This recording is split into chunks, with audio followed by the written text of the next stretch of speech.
Hi there, everyone. Thanks so much for coming. My name is Jacob. I'm the president of Colby Dems and a senior here at Colby. We are extremely excited to welcome Hannah Pingree to campus today. Thank you so much to Ryan, who's worked with me over the last few months to make this event happen. There's a lot of planning behind it. Colby students, thank you for coming.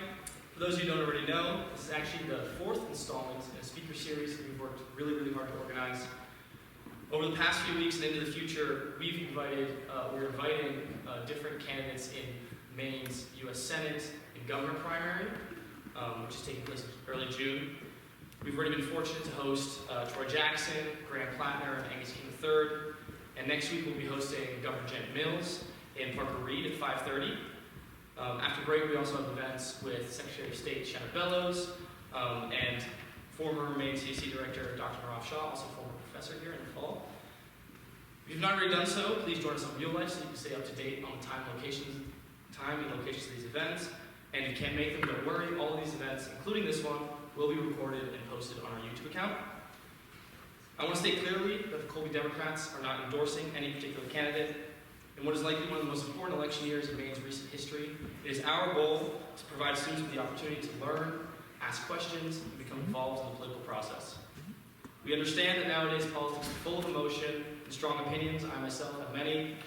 Still, we hope that this event can be a productive space where people can engage thoughtfully and with an open mind, but most importantly, without disruptions. Now for a quick legal hurdle I have to read from the school. This is a Colby Democrat-sponsored event. The use of Colby College facilities and resources for this event does not constitute support by the college in favor of or in opposition to any candidate. The views expressed here are the views of the speaker and not of Colby. Now, to give a quick introduction of Hannah, I'm happy to welcome my former professor and director of the Buck Lab for Climate and the Environment, Dr. Gail Collerson.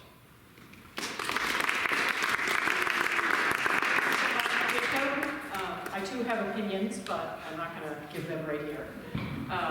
So I'm Gail Carlson. I'm Associate Professor in the Environmental Studies Department here at Colby, and I'm pleased to introduce my friend and colleague, Hannah Pingree. I'm sure that Hannah is going to tell you all about herself tonight, so I just want to highlight a couple of the wonderful things that I know about her. I first met Hannah almost 20 years ago when she was in the midst of her highly successful 8-year run as a Maine state legislator. I had gotten involved in advocacy campaigns for safer chemicals laws in Maine, and if anybody in the room, including Jacob, has been in my classes, you know all about this stuff. I quickly learned that Hannah was a leader and an ally in the Maine legislature. She consistently demonstrated a very strong commitment to protecting the environment and public health, starting with bills to remove toxic mercury from household products. She even contributed her own blood serum to a study that showed that Mainers, along with all Americans, actually carry body burdens of toxic chemicals. I'm sure she'll probably tell you more about that. In 2008, Hannah was elected as the youngest woman in the nation to serve as Speaker of the House in the Maine legislature.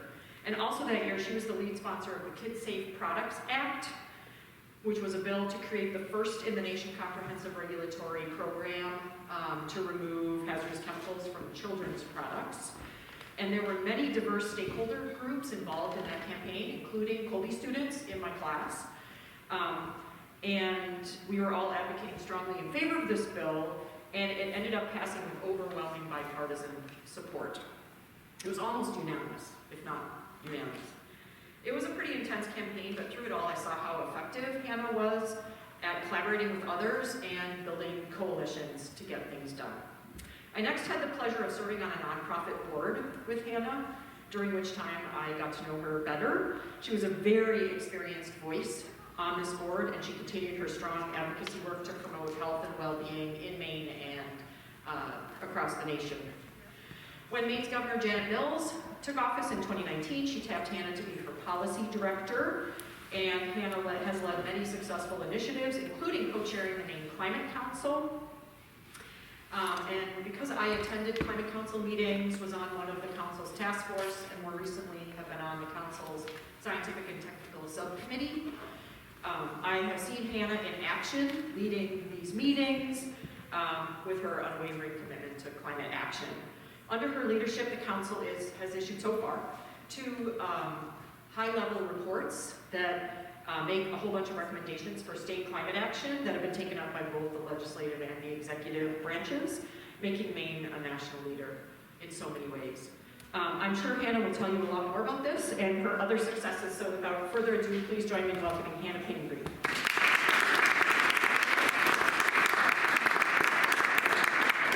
Great. Well, thank you all for coming. Thank you to all the Colby students and the Colby Democrats for organizing this.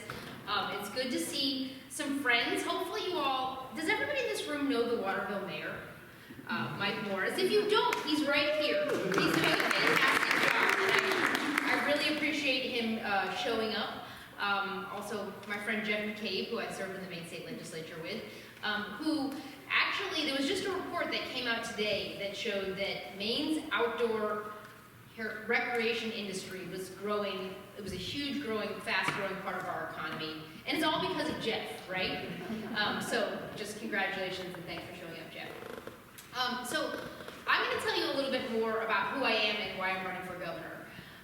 And I'll just say, though, that when I first thought about running for governor, and you just heard I was working for Governor Mills, I was thinking about the critical challenges that Maine was facing. Young people not able to afford housing, not able to afford to buy a house, not able to find rents. The challenges of climate, how we create good paying jobs in rural communities. Those are the issues that I've been working on, the issues where we were having success, but I knew we needed to do much more. And those drove me to think about why I needed to run for governor. But in the intervening time of starting to think about it, we had this election of President Trump. And I think you all know well just how important now the role of governor is in this country. Governors are literally on the front lines of reproductive rights, LGBT rights, protecting immigrants, protecting our voting rights and our democracy. So I do take very seriously that governors don't just have to deliver on the issues that face states right now. Governors actually have to be creative and band together and protect their citizens and protect literally our fundamental constitutional rights during a very critical time. So I just want to thank you all again for showing up, for caring. I know you all are deeply engaged in thinking about this election, and there are good people running, but it is a really important election that we elect governors who are ready to stand up, but also to deliver for Maine people. So thank you. So I'm just going to tell you, again, thank you for the amazing introduction, Gail. Hopefully a lot of you have had the chance to take her classes. I know she is such a hero, and when we first started working together, she was a young mom. Now her kids are all grown up, and now I'm a middle-aged mom. But just to tell you a little bit about who I am and where I'm from. So I grew up on an offshore island called North Haven, that some of you have been to. It's a town of 400 people. It's an extremely small community. And like a lot of towns in Maine, honestly, I think most Maine towns are small towns. Everybody in my community had to be engaged for our town to work. So when I was growing up, both of my parents volunteered as EMTs. They both served on the school board. They both ran small businesses. My dad was a boat builder, my mom ran a farm and then a knitting company. And they weren't unique. That is literally how my town worked, is everybody finding a way to be engaged. I still live in this community today. I dragged my husband from Philadelphia to this offshore island. He's now the chair of the planning board, and he's a volunteer firefighter, and he's running a housing organization. And so in my town, again, because it's an offshore island, you gotta take a ferry to get there. If you are sick, or your house is burning down, you literally are relying on your neighbors to come and save you. And that kind of forms the core and the ethic of how I think about politics and how I think about solving problems. In my town, we have to rely on each other, even if we don't agree politically, to literally save lives. And when I think about the challenges that we face now as a state and a country, it really is about how we actually all come together and figure out how to solve these problems for our neighbors. But I will just say, so I grew up in this tiny town. I graduated from the smallest public high school in Maine. It was a class of 5 kids, and they were all girls. And the class below me was 5, and they were all boys.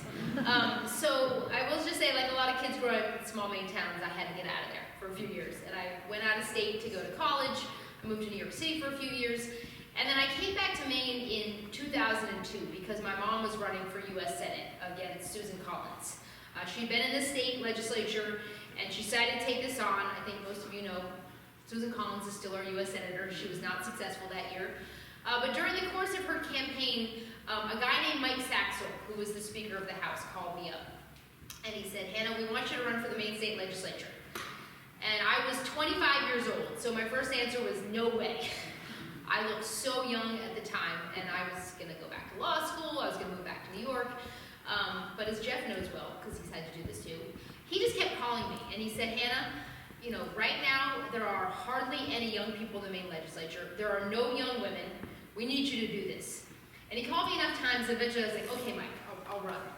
And I did what you can do in Maine when you run for mayor or you run for the legislature. I went out and I knocked on hundreds and then thousands of doors to hear what my constituents who I was running to represent cared about. My district was the islands of Knox and Hancock County and a bunch of coastal towns, so mostly in the 2nd Congressional District.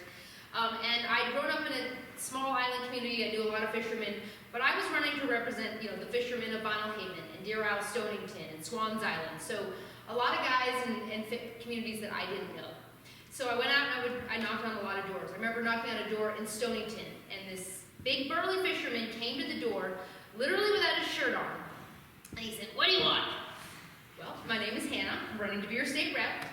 And this guy, he went on to tell me his opinions about property taxes. And he was afraid he wasn't going to be able to keep his house, and he couldn't afford health insurance. And he had a lot of opinions about fishing regulations. And I learned my job was to literally listen and figure out how do I solve the challenges that my constituents face. And I did enough times that I got elected, and I went and spent 8 years in the Maine State Legislature. Where in my first term, I served on the Budget Committee. In my second term, I chaired the Health and Human Services Committee. I served as Majority Leader, where my job was to try to get Democrats to all agree with one another, which is impossible. And then in my final term, as Gail said, I was the Speaker of the House. And again, I'm still the youngest woman in the country to have ever had that job. And in my 8 years working in Augusta, I learned how to actually deliver for my constituents. We worked on working waterfront issues and rural broadband and small school issues. We worked on trying to provide health insurance for people in Maine. This was before we had Obamacare. So we provided something called Dirigo Health, which helped provide an affordable insurance option because there was nothing else available in the market at that time. I worked on a number of environmental bills. And as Gail said, at some point along the way, a group of environmentalists asked me to take on this very big fight. So I was asked to have my own body tested for toxic chemicals, and I did this with 12 other Mainers. And as Gail said, we all had every bad chemical in our body. Even though I'd grown up on this island, I had mercury and phthalates and BPA and flame retardants. We didn't know about PFAS then. But I started to get fired up about what these big chemical companies had done to me and my health, and frankly, had done to all of you as well. And so I worked first with a Republican state senator named Dana Dow, and we worked on a ban on flame retardants in furniture. We worked with firefighters on that bill. We were one of the first states in the country to pass it. And then we took on this more comprehensive bill to try to take toxic chemicals out of children's products. Somewhere along the way, the Lewis and Sun Journal actually wrote a news story about this fight and my test results. And it had a big picture of my face. And it said, "So young, so toxic." It was a great political headline, right? But I learned, as we were taking on this fight, the chemical companies, they didn't want Little Maine to pass this bill. So they flew in people from all over the country to try to defeat us. They actually put TV ads on the air, which I had not yet seen as a legislator happen for any other legislative bill. But because we were on the right side of the health of Maine people, despite all of the spending and money, we did end up passing these bills with huge, overwhelming bipartisan margins. And I learned how to do a lot of things across the aisle. As Speaker of the House, I was actually elected unanimously when I first started, and then I had to spend those 2 years trying to continue to build trust of Republicans and Democrats and independents. And we passed bipartisan budgets. We invested in our state's infrastructure. And I will say, even though we didn't agree on everything over those 2 years, by the end, most of the Republicans, we all still got along, and they were still respectful, and we finished on good terms. As Speaker of the House, one of the issues I took on in 2009 was I was the lead co-sponsor of gay marriage. And in 2009, gay marriage was not the law of the land, and most states had not passed a law regarding gay marriage. And so as Democrats, we actually kind of had a big debate about whether this was going to be too politically risky.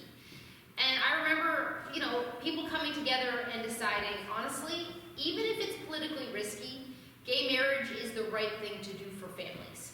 And we ended up passing it. It was signed by the governor. We were the first state to pass it and have it be signed by a governor.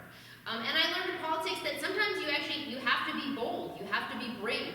You may lose your election, but it's the right thing to do. And if it's a big enough deal, you gotta take a stand. So in 2010, I was term limited at the age of 32, and I went back home to my hometown, and I had 2 kids. I did what my parents did. I actually served on my school board. I chaired my school board. I ran a small business, and I started getting involved in the issue of housing, because in my little town, young people could definitely not afford to buy a house. Our boatyard and our school, they couldn't find workers because there were no rents. So we started to kind of dig in and figure out how do we start to move the needle on this issue in my town. This is obviously now an issue that I hear about in every part of Maine. So in 2019, Governor Mills got elected, and she and I had served in the state legislature together. And during the campaign, she loved this Kurt Vonnegut quote, that every government ought to have a department of the future. And so as she ran, she promised this to people all over Maine. She got elected, and she asked me to come run this new department. And she asked us to take on the long-term challenges that Maine is facing. Paul LePage had not believed in the issue of climate. So she said, I want you to do something big on climate. He had kind of disbanded this thing called the Children's Cabinet. So he asked us to bring back the Children's Cabinet. My first employee was Gordon Smith, who was in charge of opioid response. So I got to spend almost the last 7 years working on some of the most critical long-term challenges facing Maine. Climate and energy, housing, children's issues, aging issues, workforce and rural economic development. One of the last projects I did before leaving state government was we started an Office of New Americans because we knew that immigrants who are arriving in our state needed support to be integrated more rapidly into the workforce and into communities. And I will say, after spending, again, almost 7 years doing this work, we didn't just sort of make plans, we actually got things done. We took huge action on climate. We led the nation in deploying heat pumps. We helped communities recover after huge storm events. We built housing all over Maine, and we have to build a whole lot more. And after doing this work, I will say, I became actually pretty optimistic about things that were happening in Maine. Again, when I was a young legislator, young people were leaving Maine. Now, hopefully you'll agree, young people want to stay in Maine, but many of them actually just can't find an affordable place to live. We're a state where our economy had been contracting, and I will say for the last 6 years before President Trump, our economy was outpacing the rest of New England. We have lots of small businesses starting. Maine is a state where people want to be because it's a beautiful state. We have wonderful people. We have so many opportunities. We just have these critical long-term challenges we need to face. And we do now have the headwinds of President Trump. He has proposed, and the Congress has passed, huge cuts to health care that are going to have a huge impact, especially on our rural health care system. He's cut food programs. You all know the entire laundry list. So I decided that it was an important time to step up and consider running for governor. But I will say I did spend some time debating if it was the right time to do it. So I told you I had 2 kids. My kids are now 13 and 14. Actually, my daughter is about to turn 15. So my 13-year-old son was like totally on board with me running. His name is Oscar. He saw pictures of when I was Speaker of the House. He wasn't alive yet, so he's like, Mom, you gotta do it. He wanted me to run against Senator Angus King in the last election, which obviously I was not gonna do. My daughter Elsie, who again is 14, she was definitely a lot more on the fence. So, Mom, what are you gonna do to my life? Are you gonna put pictures of me on the internet? So she was a little bit on the fence. But she's actually about 5 inches taller than me. She loves basketball. She's very competitive. And she does care a lot, I'm sure like all of you in this room, about the future and issues like climate and, what's happening in this country. So she was like, okay, Mom, you're good at this. You should run. But her competitive nature was like, Mom, but you better win. And I will just say, it is a really, really important election that we win. And it's an important election. I'm obviously a Democrat. I think it's an important election for Democrats to win. But it's an important election to actually stand up for, I think, all of the things that matter to Maine's future. We do need to be a state that is affordable for young people, affordable for families, affordable for seniors. We do need to solve these critical long-term challenges. So I have spent the last now 9 months traveling Maine, campaigning, and doing what I first did when I ran for public office, listening to people all over Maine. We did a statewide housing tour, and we put out a housing affordability plan. We listened to all kinds of patients and health providers. We put out a healthcare plan.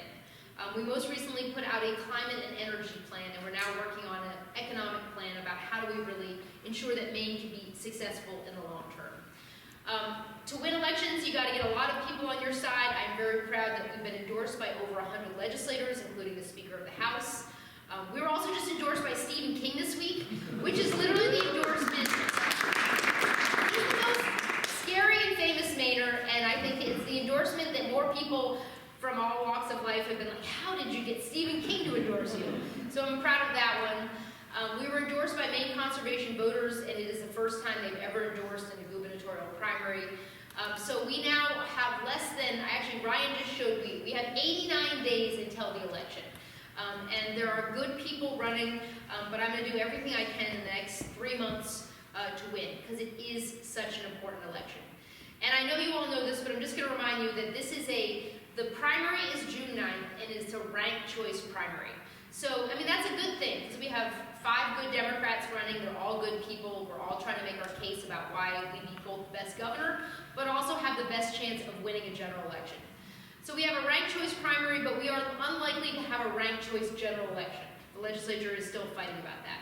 But it means in the fall, we are likely to have a 3-way race with a Democrat, at least 1 independent, and a Republican. So it's a really important election that Democrats think about. How do we compete? How do we talk to people all over Maine? How do we talk about solving challenges, and how do we appeal to voters? And I'm going to work really hard to do everything I can to win, because I know for all of you and for the future of my kids, the future of Maine it has never been a more critical time. So I will stop talking. I am looking forward to your questions and your comments and your opinions, but thank you again all for showing up. It looks like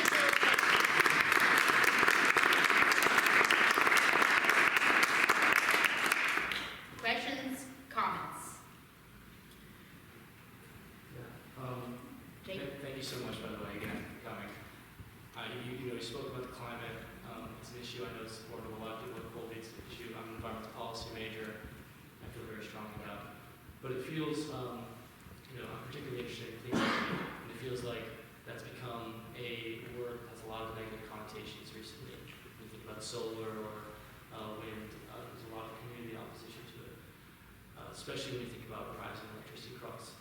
So I guess how do you plan to balance the prioritization of ensuring that Maine stays affordable, but also keeping staying the course of Maine's been such a pioneer and keep climate legislation. So I guess how do you strike that balance? Yeah, it's a great question, and check out my climate plan, hannahforgovernor.com. It's climate and energy, because I think they're completely linked. And I talked to a lot of you about the state's climate action plan, and it is about reducing our emissions, which we do in a big way by electrifying our heating and lots of other systems, and then investing in clean energy. And I will just say, I think this week right now is a good illustration of, what's happening in the world, and our reliance on foreign oil, or fossil fuels coming even from other states. It is not a benefit to Maine's economy. We export $4 billion a year in our money to buy fossil fuels from out of Maine. And so to create clean energy at a price that Maine people can afford, that is still a win-win. I'm sure you know that President Trump has repealed a lot of the clean energy tax credits. He has made work on climate more difficult. But the good news is that we know that wind and solar, especially at a slightly larger scale, is still much less expensive than new fossil fuel generation. So we actually have to find ways to do it while also bringing down electricity costs.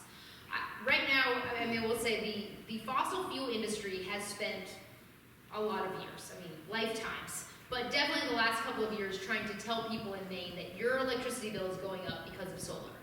And some of the programs have had a minor impact, but the vast majority of increase in electricity costs is because of the price of natural gas and the huge storms that Maine has seen. And that kind of recovery in our rates is what has driven the majority of the cost. So I actually think we need to have an honest conversation. We absolutely need to rein in our electricity costs and stabilize them, but I believe that more clean power on our grid is still an opportunity. It's still an opportunity for jobs, it's still an opportunity for our economy, and eventually lowering electricity prices for Maine people. There's more we need to do to hold our two states' largest utility providers accountable for how they do rates. There's a lot that needs to happen to procure clean energy at a cost that is lower. I'm actually pretty excited. Right now there is a huge wind energy project that is being permitted in northern Maine, in Aroostook County, a couple of big wind projects. Aroostook County, they want those jobs, they want that power.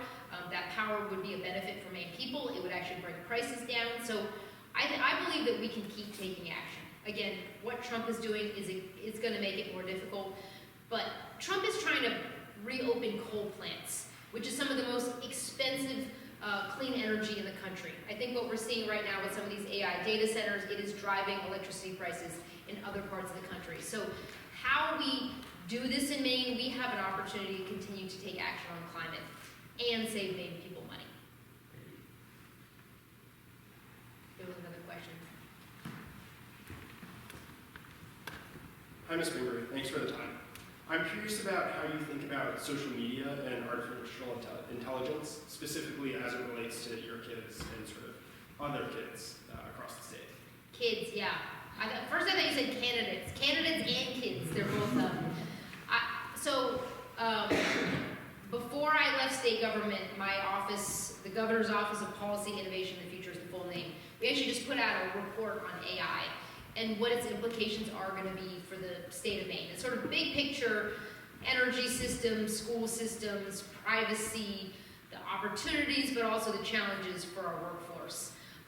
And I would still say, after learning from a lot of experts, I am not an expert on AI, but I do actually think state government needs to do a fair amount to get ready for what's already happening, everything from how do we regulate data centers, how do we support teachers and schools in the impacts of AI on education, and also what it's going to mean for our workforce.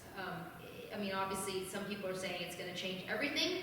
It may not change things as quickly as some have said, but we know that people with call center jobs in the state of Maine, they're already losing their jobs. We know it's going to change how doctors do their jobs, actually, we're already using AI in the forest products industry in the state of Maine to grade wood. So there are good things about it, but there are real challenges. And I think we have to prepare our kids to be ready for the jobs that are coming. We're going to have to retrain workers who get displaced. And I think we can't sort of hide from the implications. It is coming to Maine. It is going to have an impact.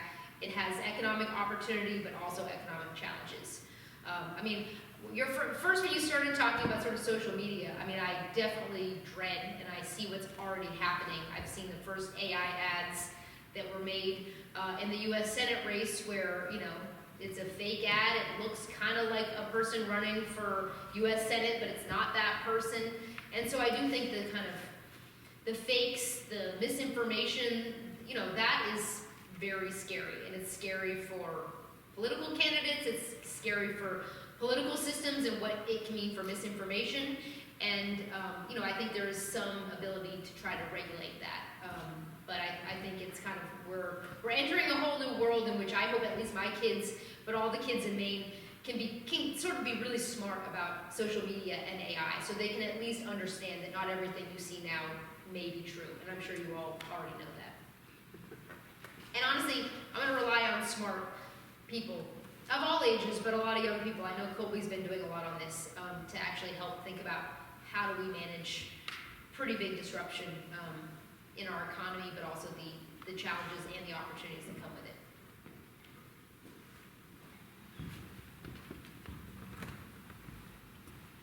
Hi, my name is Tim, lifelong Maine resident and retiree, but I'm thinking more of the youth, as you're saying, you have your own children, Yep. 13 and 15.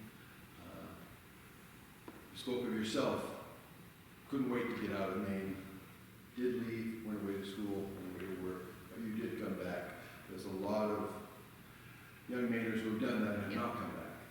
And so, do you have any thoughts on what we can do to either ease more opportunity for either college or training? Yep. And then job creation after that, it's gonna be able to keep young people here. Yeah, absolutely. Love to hear your thoughts. No, excellent question, and probably the most important question for Maine's future. I mean, we are still the oldest state in the country, and the implications for our workforce and for our economy are critical. I mean, right now, Maine is facing a lot of challenges keeping schools and hospitals and even, thriving businesses going because we don't have the workers. I went to a big conference of lots of the state's largest businesses, which they usually spend a lot of time talking about taxes and regulation. Their two top issues were housing and childcare, because it was all about how do they attract and retain the workforce. Maine only graduates 12 or 13,000 kids per year. We absolutely need every one of those kids to be ready for our economy, be ready for the opportunities that we have here in Maine, and whatever it is they want to do. You asked me a couple of different questions, but I'd say for younger people, I'm a big supporter of our CTE programs, free community college. I think helping more young people be ready for the jobs that we have. Again, some of the best paying jobs right now are electricians, home builders, some of the manufacturing opportunities, but also be ready for whatever they want to do. We have a great engineering program at UMaine. We are doing so much good work in Maine that we want young people to feel like Maine is a place that they want to stay. There's a lot happening all over Maine. I know Dirigo Labs here in Waterville, the RU down in Portland, the university system. I mean, we have innovation and opportunity that is happening in Maine that needs the governor to sort of help it move to more companies that commercialize and stay in Maine.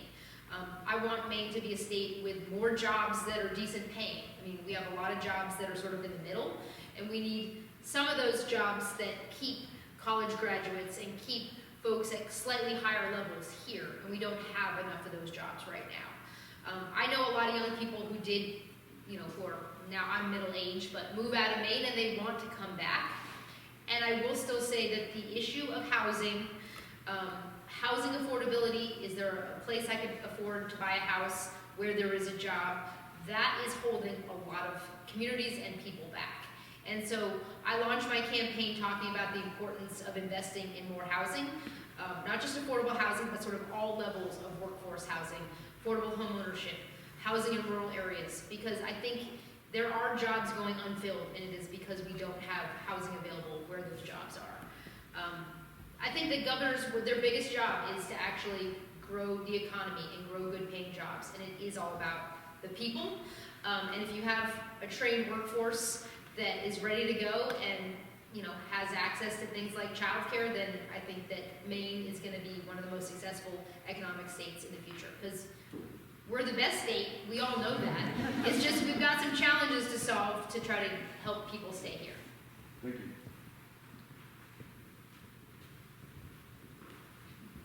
Kate?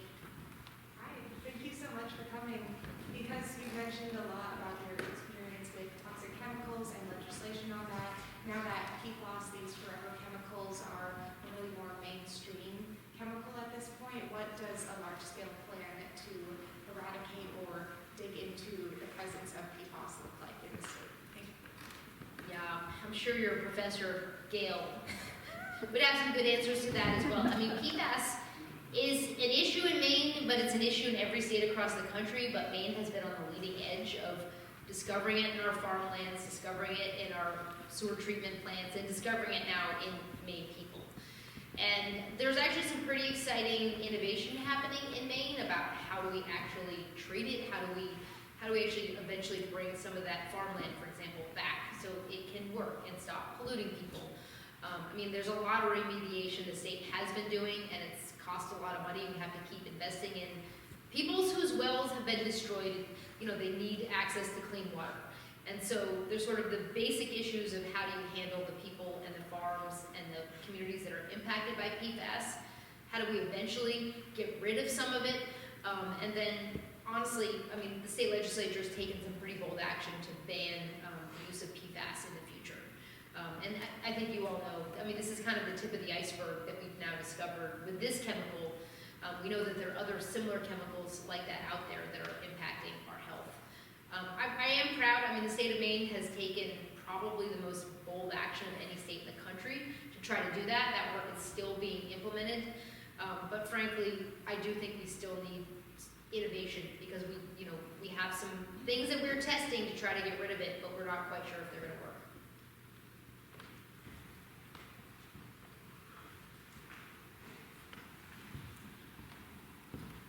Hi, Ms. Pingree, thank you for coming.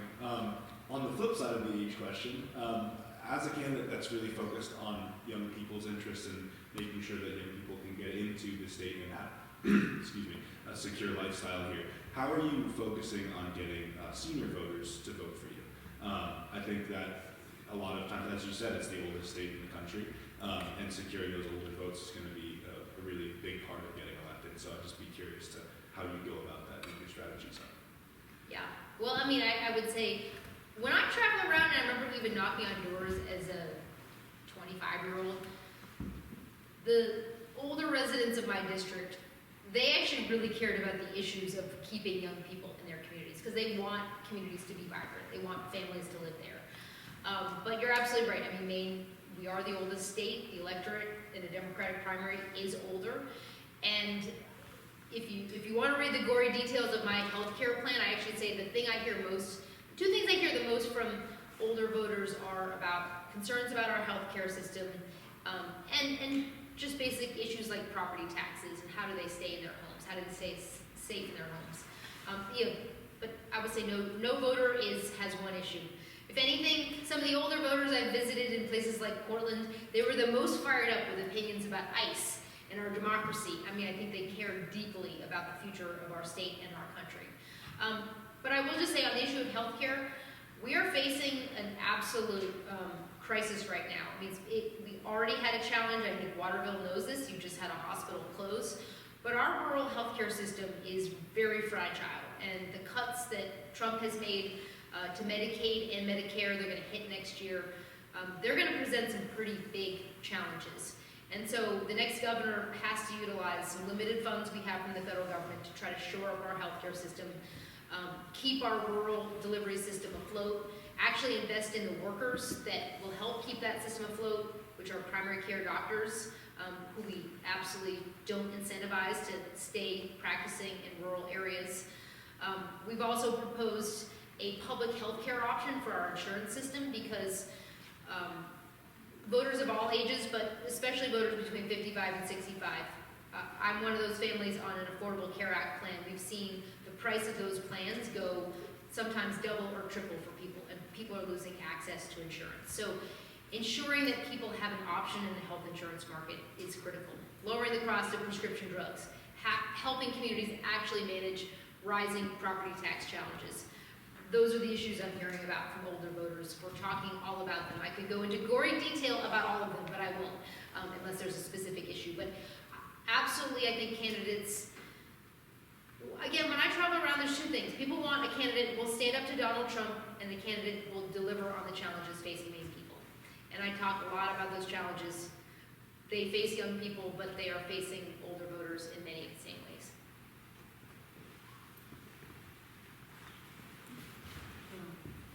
Thank you. Thank you for coming. I don't need the microphone right now. You're good loud. You're good and loud. You should run for office. Good and loud. Maybe I will. Well, you just touched on ICE, but I was hoping you could talk about it a little more. What you did in the state legislature for new Mainers, how you're going to retain immigrants in the state, and just keep a population and influx of people coming into Maine and feeling safe, especially with ICE and BP presence growing. Yeah. So the office I started in the governor's administration is called the Office of New Americans, and it was based on the fact that over the last 5 or 6 years we have seen a lot, especially of asylum seekers, come to Maine who came from Angola and the DRC and all these different countries, and they were arriving, and they were plumbers, and they were teachers, and they were, nurses' aides, and they were trying to find how do they get access to English language education? How do they get access to credentials so they can get to work quickly? And we realized these are folks that we desperately need in Maine, and we need to help them, settle in communities and get to work as quickly as possible so they can support their families, so they can be integrated into Maine, because we needed them. We needed them badly, and we still do. So that was sort of a positive project, and I still think that's important, and that office invested in immigrant legal advocacy and English language and some of those credentialing programs. But obviously now, we were working with an administration who was collaborative when we were doing that work.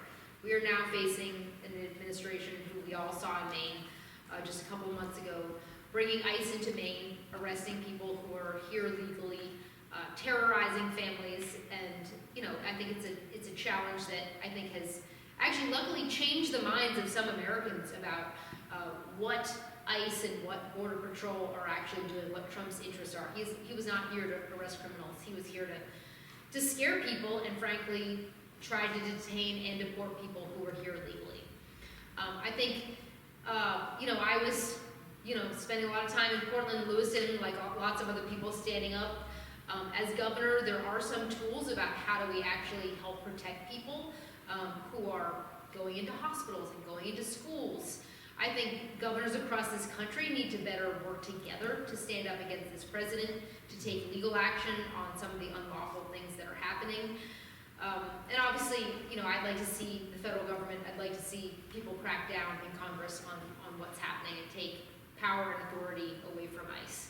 I think that's obviously the solution that would be most helpful. In doing the work of the Office of New Americans, I will just say how inspiring it was. I think there are probably about 60,000 people in Maine who are born in foreign countries. Most of them have lived in Maine for a long time. I'm sure they work at Colby and the University of Maine, and people who came as refugees 20 years ago, some people who have just arrived. And we had some of the kind of big meetings for the Office of New Americans, and it was just the first question we asked people is, what do you love about Maine?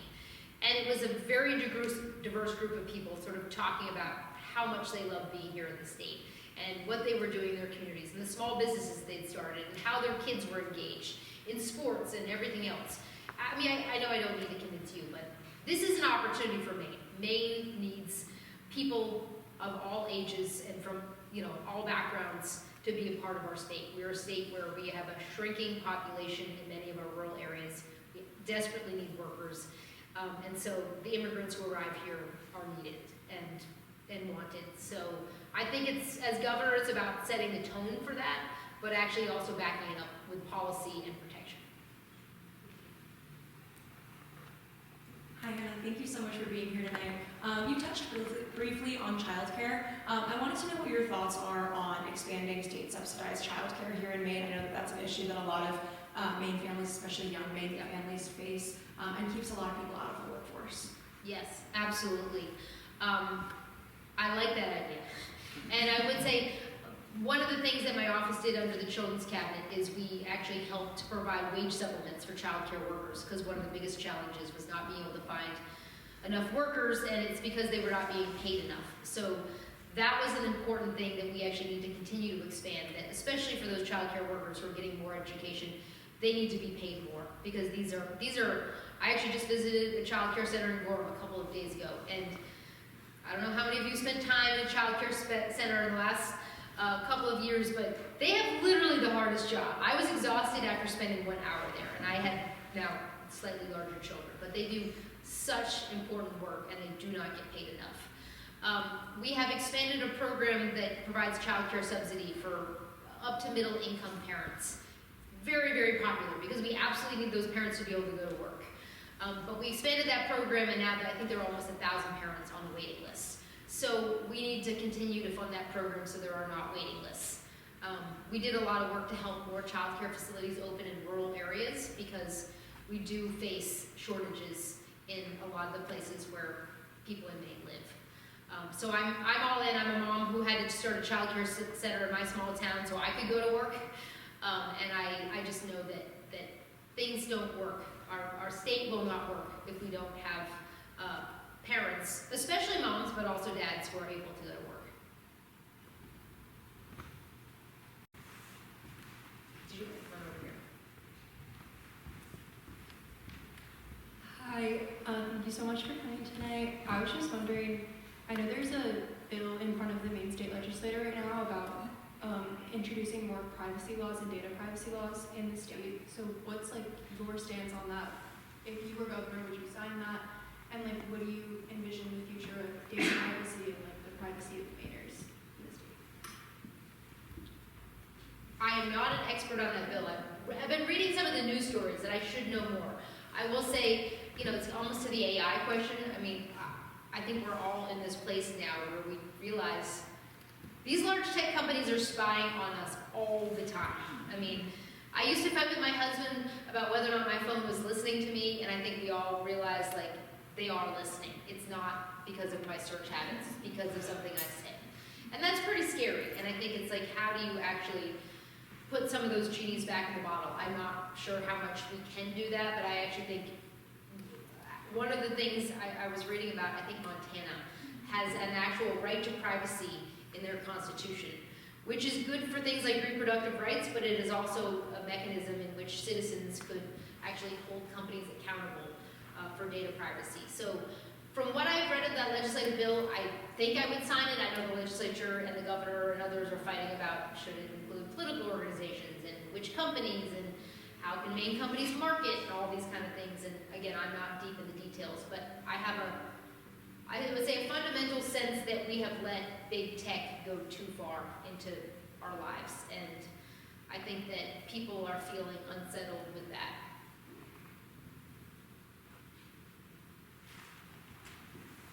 I think the pro of being president of the guys is you get to ask all the questions you get to think. You think all the time. But was it last week or 2 weeks ago, we had Mullen Bride from Yes. the Law and Alcohol Alliance here, and she was asked about the governor's race, and your name came up. She said you've done great work in the past, so I wanted to ask what your stance on will not be tribal sovereignty in Maine, and what next steps do you envision? Yeah, great question. I was just talking to Molly a couple days ago, and we're going next week up to Holton for a forum on tribal issues. I have said since the first day I announced I was running that I'm in favor of tribal sovereignty, and I think the next governor, if it doesn't pass this legislative session, has an opportunity to work with the chiefs to pass a bill very quickly. And then frankly, I got to know Molly because she was a member of the Maine Climate Council, and then we set up a sort of separate state tribal collaborative on climate issues.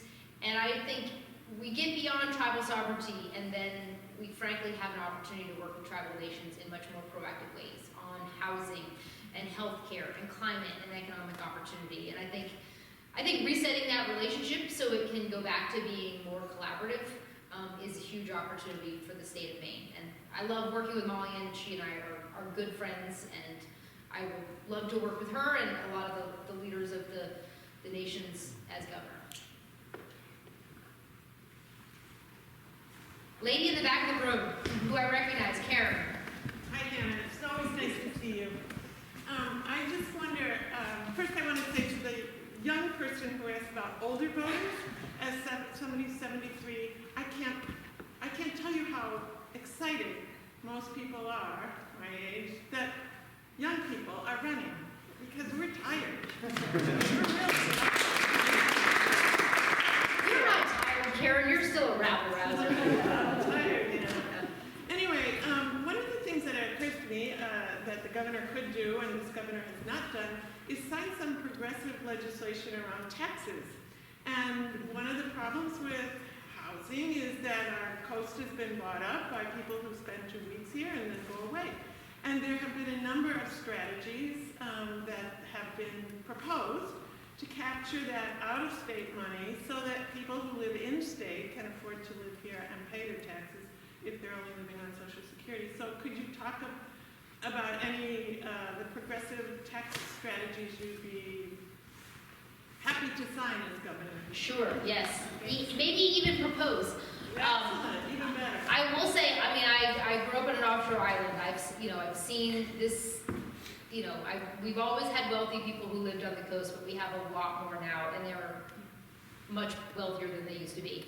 And I would say Maine, compared to some other states, we actually don't do the greatest job capturing revenue from the wealthiest people who are here, who are not state taxpayers. And so I have said multiple times that I actually think it makes a whole lot of sense to do what states like South Carolina and Florida do, which is allow taxation, property taxes to be higher for second homes owned by non-residents.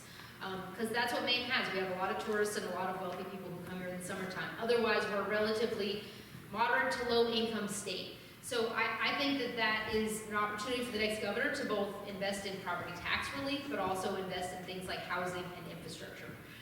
Because frankly, we don't have enough revenue to make things work otherwise. I'm generally a supporter of progressive taxation in general. I mean, I think that we should be taxing the wealthiest, people making over $1 million, absolutely more, as other states have done. And I think, frankly, middle and low-income Mainers are paying too much of their income compared to people in other states. And again, things like property taxes, which are kind of a state and local shared responsibility. You know, we have a lot of towns now struggling with school budgets and municipal budgets. And there are, I won't get into all the really gory details, but there are ways in which the state does need to work with communities in a more proactive way on issues like homelessness and jails, in a way in which will actually increase the partnership, but also potentially reduce property taxes by doing it in a more shared way. So yes, progressive taxation, and I do think the taxing of second homes owned by non-Mainers is a huge opportunity. And you know, some people won't like it, but how are we going to pay for the challenges that Maine faces? How are we going to move forward without a revenue source, something like that? I think we have time for one more.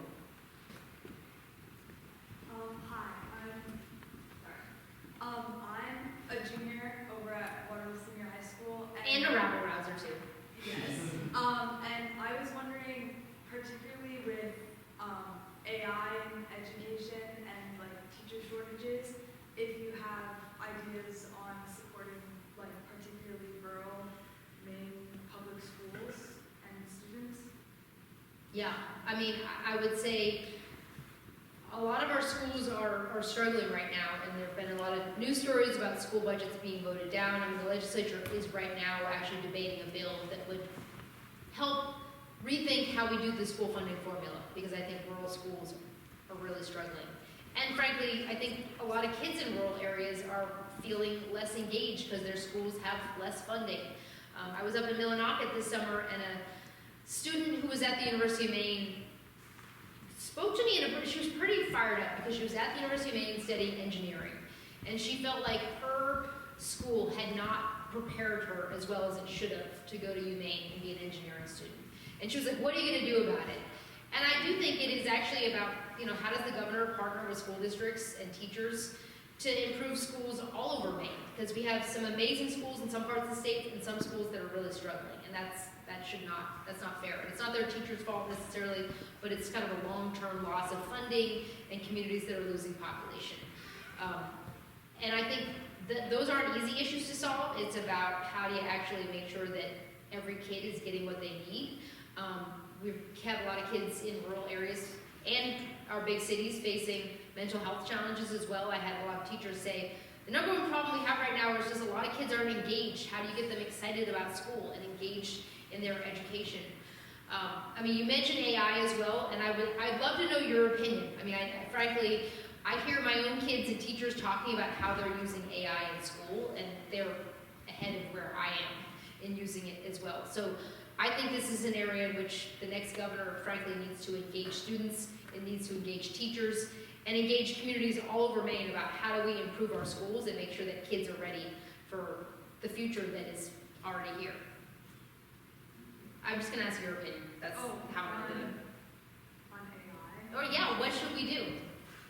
I don't know. I think AI I don't think it should be in education at all. I think kids at our school, students and teachers, whenever they use it, it detracts from learning entirely. I don't think go away. regulate it. Yeah. A lot more. Because Nice. It's early on, so. We all need to still know how to think and write, right? Yeah. Yeah. Thanks so much, Hannah. Great.